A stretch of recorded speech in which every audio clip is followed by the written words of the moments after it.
immer de soziale Netzwerker. Merci.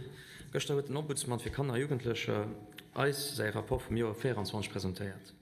Vun de Sygien wär de Gebrauch vum Handy an Tabletten bei de Kanner respektiv den Akse a Konsumatioun op de soziale Resoen. Den Ombudsmann huet sech ganz klar fir Märt vun Verbot fir Kanner in 3 Joer ausgeschwert. He plädéiert doch fir den Akse op de sozialen Medien zu limitieren. Schwätzt sech fir eng Altersgrenz vu 15 Joer fir eben déi sozialen Medien aus.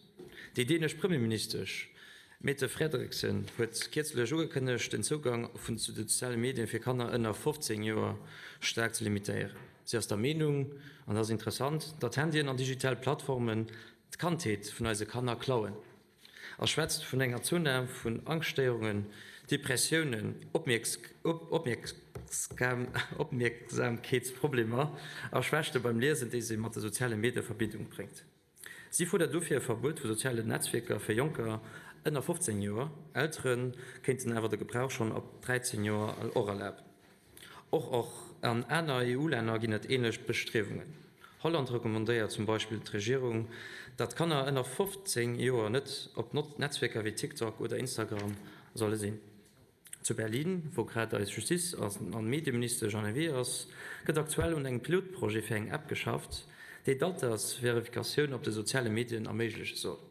Das Projekt aus am Kader vun dem Digital Services Act DSA ze gesinn, den streng Regelle fir Gros Online-Plattformen firgesäit. Mat der App solle Kanner jugendlech op de soziale Medien besser geschützt gin. De Pilotprojekt vun der Kommission solle verschiedene Länder getest gin. Mengen Informationen als Justiz- a Medienminister stösem Projekt auch positiv gestimmt. An dem Kontext gewech gern der Regierung folgend vorstellen. Mcht Lützeburg beim Pilotprojekt vun der App mat, déi dat as Verifikationun op de soziale Medien kontroléiere soll, an viren Servicer en et anderem de CTE brett fir bei diesem Projekt mat zu meinen, respektiv hunn sie die technisch Utien fir so eng App zu developéieren, fir nächte Verifikation können zu Lützeburg anzufeieren. Schön ich merci. Merci, Herr Marquez. Madame Minister für Digitalisierung.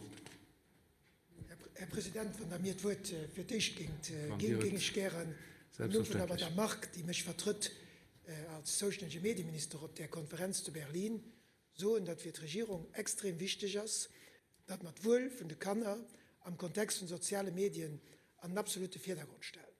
Und dafür unterstützen wir ganz stark all die Maßnahmen, die in Richtung gehen, wir einen altersgerechten Access zu sozialen Medien zu kriegen. Das ist ein Sujet, den wir auch am Niveau von den Staats- und Regierungschefen in den letzten Wochen diskutiert haben.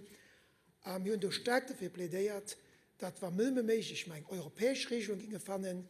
Wir gerade so klar haben an der Regierung gesagt, dass wenn in den nächsten 6 bis 12 Monaten keine europäische Regelung da ist, wo festgelegt wird, ab welchem Alter kann freien Zugang zu den sozialen Medien haben, Regeln, die müssen definiert gehen, da werden wir auch das national machen. Europäisch als ein ideale Weg, national als vielleicht der notwendige Weg, wenn wir wollen nicht, dass das an Zukunft zu mentaler Krankheit von der Kanner feiert, wenn man dieses Problem nicht schnell angreifen. Und das war auch an dem Geist, wo man ja auch die Regeln für die Handyutilisation, das Handyverbot an den Schulen entwickelt hat. Ich wollte das generelle Kader setzen, aber der Minister von der Digitalisation als zuständig für die App, wenn er erlaubt, wollte ich just die Einleitung machen, für die Kader zu setzen, aber man da macht, haut am engem Numm zu Berlin und nicht an ihrem Numm, auch das wollten wir. Merci, Herr Premierminister.